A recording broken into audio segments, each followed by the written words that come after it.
देख रहे हैं द तर्कस। हमारे साथ उपस्थित हैं शूद्र इंद्रदेव यादव जी, और आप तमाम राजनीतिक विज्ञान से लेकर के सामाजिक विज्ञान और तमाम तरह की साइंस हर विषय पर दखल रखते हैं। तो आज हम आपसे कुछ बात करेंगे। इंद्रदेव जी, वर्तमान जो परिस्थितियां राजनीतिक पूरे देश में दिख रही हैं, उत्तर प्रदेश में भी दिख रही हैं, अभी हाल में जिला पंचायत चुनाव भी संपन्न हुआ है, क्या भविष्य आपको दिखता है कि ये किधर जा रहा है मामला? सबसे पहले तो मैं आपको धन्यवाद देता हूँ, आपके चैनल को भी धन्यवाद देता हूँ, बधाई देता हूँ कि आपने मौका दिया। आप पहला प्रश्न ये बताइए कि आप उत्तर प्रदेश के बारे में पूछ रहे हैं सर, या पूरे भारत के बारे में पूछ रहे हैं? क्योंकि अभी उत्तर प्रदेश गुजर रहा है, आगे भी खास चुनाव होना है जी, तो उत्तर प्रदेश का संदर्भ लेकर के पूरे देश की भी बात आप करेंगे ही। जी जी। देखिए, जहाँ तक उत्तर प्रदेश का सवाल है, लोग अखिलेश की तरफ देख रहे हैं, लेकिन जो मैंने जो 25-26 साल जो पत्रकारिता किया है, जो जनता की नब्ज देख रहा हूँ, जनता इनके तरफ भले आशा भरी नज़रों से देखती है, लेकिन ये जनता के कसौटी पर खरे नहीं उतरते हैं। कोई भी नेता फेसबुक और व्हाट्सएप से जनता का न दुख हर सकता है, न कायाकल्प कर सकता है। पहली बात कि ये परशुराम की मूर्ति बनाते हैं कि ब्राह्मण लोग खुश होंगे। इनको यही नहीं पता कि परशुराम जो है क्षत्रिय थे, परशुराम ब्राह्मण नहीं थे। दूसरी बड़ी बात कि जिला पंचायत की जो आप बात किए हैं, तो जिला पंचायत धनबल बाहुबल का चुनाव है, जहां पे जो 5 सीटें जीते भी हैं वो व्यक्तिगत कारणों से जीते हैं, व्यक्तिगत वहां के स्थानीय नेताओं के कारण जीते हैं, उसमें इनके समाजवादी पार्टी का कोई योगदान नहीं है। रही बात मायावती की, तो मायावती के जो वोट बैंक है वो अखिलेश जी से सालिड हैं। जो यादव हैं 30 से 35% वो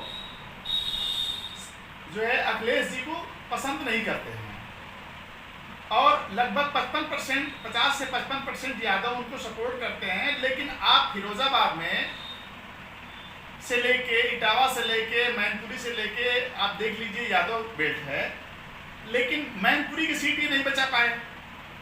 आप अगर इटावा और आजमगढ़ को जीत के समझते हैं कि हम यूपी में सरकार बना लेंगे, तो यह असंभव सी बात है। सबसे बड़ी बात कि जो यादव इनके साथ हैं, उनके दिल में ये शंका रहती है कि ये हमको आगे अवसर देंगे कि नहीं देंगे, क्योंकि ऐसा इन्होंने बड़े नेताओं के साथ किया है। जैसे रमाकांत जी 2016 में जिनको जब चुनाव लड़ना था, 2007 वाला जब उपचुनाव था, तो मुलायम जी इनको बुलाए कि आप इस्तीफा दे दो, जबरदस्ती दिलाए, लेकिन उनको जो है क्या नाम है टिकट नहीं दिए, तो इनको निर्दल लड़ना पड़ा, और बलराम जी को जबरदस्ती वो लड़ाए, और बलराम जी जो है क्या नाम है वो इनसे कम वोट पाए। तो चाहे शाहजहांपुर की सतपाल जी हों, चाहे कैलाशनाथ यादव हों, चाहे मित्र सेन हों, चाहे भालचंद हों, चाहे इनके गुरु बलराम यादव रहे हों, ये सबके दिल में ये डर रहा है कि ये जो है हमको आगे प्रमोट नहीं करेंगे, और मुलायम जी को भी ये डर रहा कि कहीं अगर ये आगे प्रमोट हो गए तो हमको कहीं ये जो है पीछे ना छोड़ दें। तो मुझे नहीं लगता कि जिस रफ्तार से समाजवादी पार्टी कार्य कर रही है वो बीजेपी को दे देंगे, क्योंकि बीजेपी की जो आईटी सेल है वो इनसे बहुत स्ट्रांग है, इनसे बहुत ज्यादा स्ट्रांग है, और वो लोग जमीनी स्तर पे काम कर रहे हैं, भले ढोंग का कर रहे हों, भले लूटने खसोटने का काम कर रहे हों। जातिवाद तो जिसकी सरकार होगी वो करेगा ही करेगा, इसमें कोई दो राय नहीं है, 100% करेगा। लेकिन जितना मुझे दुख इस बात का है कि सरकार भले कितना भी अच्छा काम करे या बुरा काम करे, उससे मेरा मतलब नहीं है। मेरा मेन मतलब है कि यह सरकार शिक्षा को खत्म कर रही है। 3 पीढ़ियों से शिक्षा को इन्होंने 1 से 8 वर्ष के बच्चों का लाइफ खत्म, हाई स्कूल और इंटर को जो प्रमोट कर दिए उनकी लाइफ खत्म। प्रमोट का मतलब क्या है? प्रमोट का मतलब दान और भीख मिली हुई शिक्षा है, जिसका कि संसार में कोई भी रोल नहीं है। यही है कि मैंने आपको आश्रय दे दिया, अपनी झोपड़ी में, अपने महल में आपको आश्रय दे दिया, इनको पास कर दिया। तो जो ग्रेजुएशन के बच्चे भी हैं उनको भी प्रमोट कर दिया, तो 3 पीढ़ी की शिक्षा खत्म। आप ये बताइए कि ट्रेन में कोरोना नहीं है, बस में कोरोना नहीं है, जो 8x15 का बस है जो कुंभ में नहा रहे हैं वहां कोरोना नहीं है, रैली में कोरोना नहीं है जहां जहां 2-2 लाख लोग जुट रहे हैं, माल में कोरोना नहीं है, और 20x30 का जो रूम है जिसमें 30 बच्चे पढ़ते हों उसी में कोरोना जा रहा है। अच्छा, कोरोना का क्या एक निश्चित टाइम है कि मई जून जो है अप्रैल मई जून में ही आएगा? अच्छा, कोरोना ये कैसे जानता है कि पहले बुजुर्गों पे हमला करना है, फिर जवानों पे करना है, और तीसरी लहर जो है बच्चों पे करना है? इनको कैसे पता कि तीसरी लहर बच्चों पे ही आएगी? और जब इनको पता है कि तीसरी लहर आएगी तो उसकी व्यवस्था क्यों नहीं किए हैं? जैसे कि सुप्रीम कोर्ट ने जो इनका RTI है कि आप mask is not mandatory and essential, और वैक्सीन जो है स्वैच्छिक है, तो ये जबरदस्ती क्यों कर रहे हैं? तो मैं यही कहना चाह रहा हूं कि ये जो भी हो रहा है वो गलत हो रहा है, और ये सरकार इसलिए गलत कर रही है कि विपक्ष जो है तगड़ा नहीं है, विपक्ष विरोध करने वाला नहीं है, विपक्ष तगड़ा नहीं है। ये एक आपने महत्वपूर्ण तथ्य की बात किया है। तो सवाल ये उठता है कि जब विपक्ष विहीन हो जाए राजनीति, और लोकतंत्र में खासतौर से विपक्ष की बहुत बड़ी भूमिका है, तो जब विपक्ष विहीन हो जाए लोकतंत्र तो खतरनाक तो है। तो वर्तमान समय में उत्तर प्रदेश अभी जिला पंचायत चुनाव हुए हैं और विधानसभा का चुनाव सामने है, तो इसकी भरपाई कैसे होगी जब विपक्ष विहीनता की स्थिति, एक रिक्तता, एक शून्यता दिखाई दे रही है? इसका क्या समाधान होगा, कैसे? देखिए, जैसे अखिलेश जी का आपने भाषण पढ़ा होगा, तो अखिलेश जी जब स्पीच देते हैं तो किसी बात का सही जवाब नहीं देते हैं, बात को गोल गोल घुमा के जलेबी की तरह बताते हैं। नेता वही जो कि स्पष्ट बोले ताकि जनता पे उसका सीधा सीधा असर जाए। और जब तक ये लोग पाखंड को, ब्राह्मणवाद को, दुनिया को छोड़ के आम जनता की भलाई नहीं करेंगे, तब तक जो है सशक्त विपक्ष की भूमिका नहीं आ सकती है। 80% लोगों को तो अखिलेश जी की बातें ही नहीं समझ में आती है कि वो क्या बोल रहे हैं, नाक में बोलते हैं, वो खुद ही नहीं सुन पाते हैं। तो जब तक यह लोग खुद सड़कों पे उतर के स्थानीय नेताओं को साथ लेकर, शंका की निगाह से नहीं लेकर, यहाँ पे बताइए कि जो लगभग 60 से 70% जो जिला पंचायत में जो टिकट जो दिए गए थे ओबीसी में, वो लगभग 17 से 18 यादव ही थे। ओबीसी में तमाम जातियां हैं ना, ये लोग 15-85 का नारा देते हैं ना, तो जब 70% अगर यादव ही ले जाएंगे तो अन्य जातियां इनसे कैसे जुड़ेंगी? अन्य जातियां कैसे जुड़ेंगी भाई इनसे?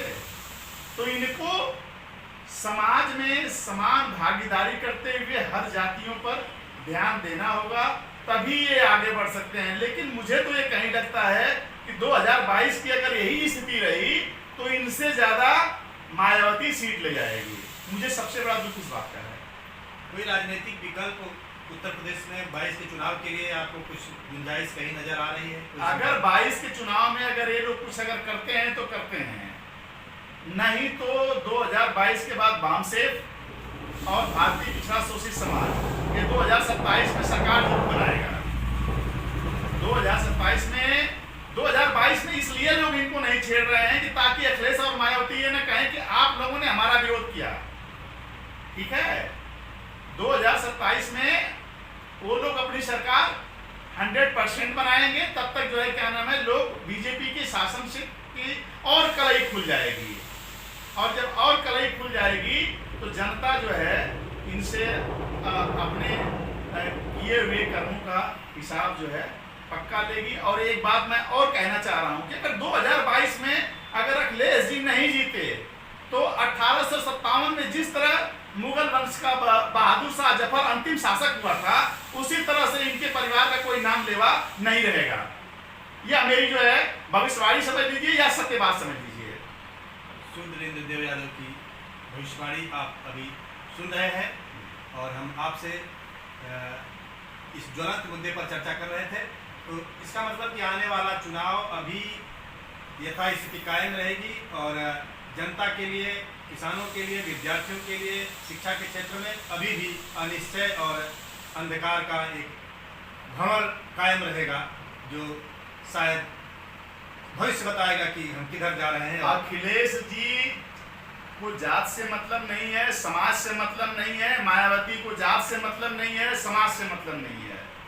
मुझे दुख इस बात का है कि बीजेपी तो अपने जात के लिए हर काम करती है, खुल के करती है, लेकिन यह लोग अपने जात अपने मेरा मतलब जात से नहीं है, मेरा मतलब समाज से है, शोषित समाज से है कि यह लोग समाज का भला नहीं करते हैं। वह तो लोग जो है मनुवादी होके समाज को लूटते हैं, और यह लोग अपने होके मनुवादियों के तरह समाज को लूटते हैं। इनका मतलब यह है कि हमें 10 वोट कहीं से मिले, चाहे वो पाप से मिले या पुण्य से मिले, हमारी राजनीति उसी में निहित है। हमारे जो शोषित समाज है, जो पिछड़ा समाज है, जो अनपढ़ समाज है, उससे इन दोनों लोगों का कोई लेना देना नहीं है। अब जो स्थानीय नेता हैं वह लोग अपनी झोली भरने के लिए, अपनी कमाई करने के लिए वो सरकार के साथ टिके होते हैं। जिस तरह से किस बरसात में लोग छत को खोजते हैं, उसी तरह से स्थानीय नेता लोग पुलिस से बचने के लिए अपनी रंगदारी और गुंडे जो है क्या नाम है दारी का टैक्स वसूलने के लिए, समाज से बचने के लिए, प्रशासन से बचने के लिए, जेल जाने से बचने के लिए यह समाज में लोग जो है राजनीतिक पार्टियों से जुड़ते रहते हैं।